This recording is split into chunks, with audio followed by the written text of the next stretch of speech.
अब आते हैं क्वेश्चन नंबर 2 पे। क्वेश्चन नंबर 2 क्या कह रहा है, find the LCM and HCF of the following pair of integers and verify that LCM multiply HCF product of two number. Product of two number का मतलब क्या है आपका, प्रोडक्ट ऑफ टू नंबर यानी कि ए एंड बी, यानी कि ये दो नंबर आपको दे रखे हैं ए एंड बी। उसके बाद उससे पहले बोला है आपको एलसीएम और एचसीएफ, यानी कि आपको इसमें एलसीएम भी निकालना है और एचसीएफ भी निकालना है। थोड़ा सा लेंदी है, ज्यादा लेंदी नहीं है। पहले हम क्या निकालेंगे, एलसीएम। एलसीएम निकालने के लिए 26 एंड 91 किसके टेबल में आते हैं, बताइए जल्दी जल्दी।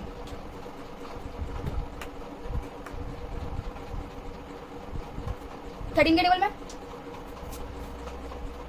13 टू 26, 13 7 91, फिर 2 से करते हैं 2 1 2, देन 7 7 से करते हैं 1 एंड 1, तो यानी कि कितना आ गया आपका प्रोडक्ट, कितना आ गया आपका एलसीएम 13 मल्टीप्लाई 2 मल्टीप्लाई 7, यानी कि 13 टू 2। अब ये आ गया आपका एलसीएम का सम 182।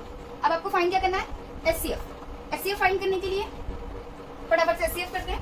एचसीएफ के लिए आपको उसने एचसीएफ सिखाया था, कैसे था वो एचसीएफ, उसका फॉर्मूला था आपका A equals to BQ plus R, ये था। अब इसका एचसीएफ निकालते हैं। एचसीएफ में बड़ा नंबर अंदर लिखते हैं, देन छोटा नंबर बाहर। 26 के टेबल में 91 आता है, नहीं आता है, तो 26 के टेबल में सबसे छोटा नंबर आता है 3 बार 78, 13 26 2 वाली पे 26 देन 0। तो फॉर्मूला क्या है मेरा, A equals to BQ plus R। A क्या है मेरा 91 इक्वल्स टू B क्या है मेरा 26, क्वेश्चन क्या है मेरा 3, रिमाइंडर क्या है मेरा 30। फिर ले लेते हैं 26 के बाद 13 मल्टीप्लाई 2 प्लस में 0, यानी कि एचसीएफ मेरा क्या आ गया 30। इसके बाद एक फॉर्मूला है पुटिंग करने के लिए,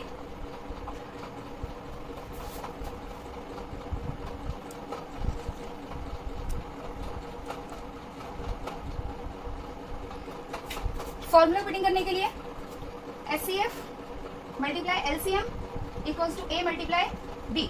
एचसीएफ कितना है आपका 13, तो 13 मल्टीप्लाई 182 इक्वल्स टू 26 मल्टीप्लाई 91। इन दोनों को मल्टीप्लाई करोगे तो आंसर आपको आएगा 2366 इक्वल्स टू 2366। देन आपके दोनों आंसर क्या हो गए आंसर, यानी कि आपका अगर आपकी गलती होगी तो आपका लास्ट में एलसीएम करने के बाद एचसीएफ एलसीएम और A multiply B answer wrong आएगा।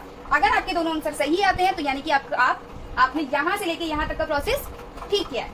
फटाफट से करिए इसको।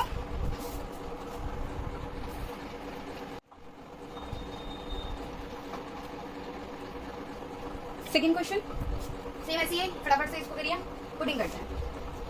पुटिंग करने के लिए इसको कर लेते हैं पहले 2 multiply 5 multiply 3 multiply 17 multiply 23 multiply 1, इन सबका सम आएगा आपका 23460, ठीक है। उसके बाद में करते हैं, पहले एलसीएम का सम आया है आपका 23460, एचसीएफ आपको निकालना है, तो फॉर्मूला है आपका A equals to BQ plus R। ये कितना है आपका 510 इक्वल्स टू 92 मल्टीप्लाई में 5 प्लस में 50, then 92 equals to 50 multiply 1 plus 42, then 50 equals to 42 multiply 1 plus 8, then 42 equals to 8 multiply 5 plus में 2, then 8 equals to 2 multiply 4 plus में 0, यानी कि 2 आपका हो जाएगा एचसीएफ, ठीक है। फॉर्मूला पुटिंग करते हैं अब यहाँ पे, LCM multiply HCF equals to A multiply B, यानी कि एलसीएम मल्टीप्लाई एचसीएफ कितना है, एलसीएम कितना आया 23460 मल्टीप्लाई 2 इक्वल्स टू 510 मल्टीप्लाई 92, तो दोनों के आंसर आएंगे आपके 46920 इक्वल्स टू 46920। आप कैलकुलेट करके देख लेना, आंसर आपका ठीक आएगा। अंडरस्टैंड करिए फटाफट से। क्वेश्चन नंबर 2 का थर्ड पार्ट, फटाफट से इसका एलसीएम देखते हैं। 2 multiply 3 multiply 2 multiply 4 multiply 2 multiply 7 multiply 9, इसका एलसीएम आएगा 302।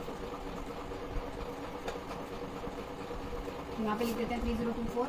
आपको निकालना है एचसीएफ का formula equals to BQ plus R।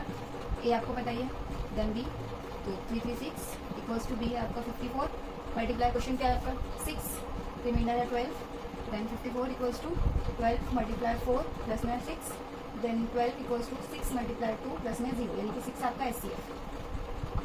अब फॉर्मूला पुटिंग करते हैं, LCM multiply HCF equals to A multiply B। LCM कितना है आपका 3024, मल्टीप्लाई 6 इक्वल्स टू 336 मल्टीप्लाई 54, दोनों को सम करोगे मल्टीप्लाई करोगे इक्वल्स टू 18142, देन हो जाएगा आपका आंसर। ठीक है, फटाफट से करिए।